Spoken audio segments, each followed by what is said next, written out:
Saudi আরবের কাজ সাময়িক, তাই দেশে ফিরে কি করবেন তার পরিকল্পনা করুন। সঞ্চয়কে কাজে লাগিয়ে ছোট ব্যবসা বা অন্য কোনো উপার্জনের পথ খুঁজে দেখুন, পাইলেও পাইতে পারেন। কারণ আমরা অনেকেই 8 ঘন্টা ডিউটি করি, যদি একটু খোঁজাখুঁজি করি তাহলে হয়তো অনেক কিছুই পেয়েও যেতে পারি। আপনার চিন্তা ভাবনায় আপনার ভবিষ্যৎ চেঞ্জ করতে পারে।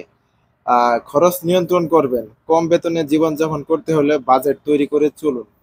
অপ্রয়োজনীয় খরচ এড়িয়ে চলার চেষ্টা করবেন, সঞ্চয়ের অভ্যাস গড়ে তুলুন।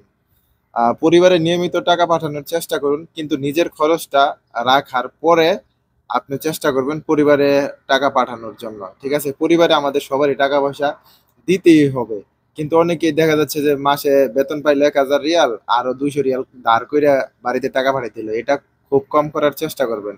নতুন দক্ষতা শিখার চেষ্টা করেন। আ যেরকম আরবি ভাষা, তারপরে হচ্ছে কম্পিউটারের বেসিক, টেকনিশিয়াল স্কিল, এগুলা শিখলে, ড্রাইভিং এগুলা শিখলে দেখা যাচ্ছে যে আপনার ভবিষ্যতে আরো ইনকাম আপনি সৌদি আরবে বা যেকোনো দেশে আপনি আরো বেতন বাড়তে পারে আরকি। আপনার কাজের সুযোগ হইলো ২ বছর ৩ বছর পরে একটা ভালো কাজের ব্যবস্থা হইলো।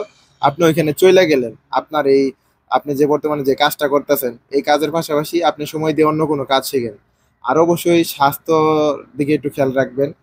গরম আবহাওয়া আর কঠোর পরিশ্রমের মধ্যে স্বাস্থ্যের যত্ন নেওয়ার চেষ্টা করবেন। পর্যাপ্ত পরিমাণে পানি খাবেন, পুষ্টিকর খাবার খাবেন, একটু বিশ্রাম নেওয়ার চেষ্টা করবেন। অসুস্থ হলে দ্রুত চিকিৎসা নেওয়ার চেষ্টা করবেন।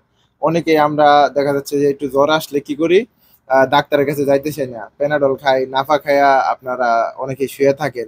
অ্যান্টিবায়োটিক এগুলা কিন্তু শরীরের জন্য খুবই ক্ষতিকর। মাঝে, মাঝে শরীরটা একটু চেক করার জন্য হসপিটালে যাবেন। টাকা-পয়সা দিয়ে কি করবেন? স্বাস্থ্যটা হচ্ছে বড়, শরীরটা হচ্ছে বড় সম্পদ। তারপরে সৌদির নাগরিকদের সাথে একটু সুসম্পর্ক বজায় রাখার চেষ্টা করবেন। এই দেশের রীতিনীতি যেগুলো আছে এগুলারে সম্মান করবেন। কাজে একটু মনোযোগ দিবেন। সৌদিদের সাথে ভালো সম্পর্ক গড়ার চেষ্টা করবেন। আত্মবিশ্বাসী ও মনোবলটা একটু শক্ত করার চেষ্টা করবেন। অনেকে নতুন আইসা ভাইঙ্গা পড়েন। ঠিক আছে? এটা ঠিক না। এই সংগ্রাম আপনার পরিবারের জন্য।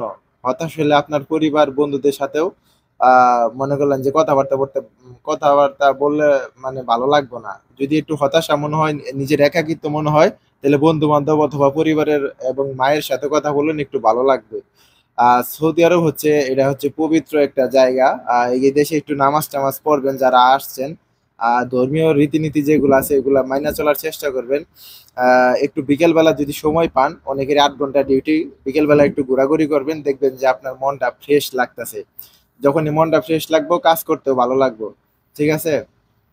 আর এই দেশে কোনো অবৈধ কোনো কাজ করার চেষ্টাও করবেন না। যদিও এই দেশে অবৈধ কাজ করলে কিছু, কিছু ক্ষেত্রে টাকা বেশি ইনকাম করা যায়। ঠিক আছে? আ আপনার সফলতা একদিন আসবে অবশ্যই, যদি আপনি সত্যের পথে থাকেন। সবশেষে মনে রাখবেন, এই কষ্ট ও পরিশ্রম একদিন আপনার ফলবান অবশ্যই হবে।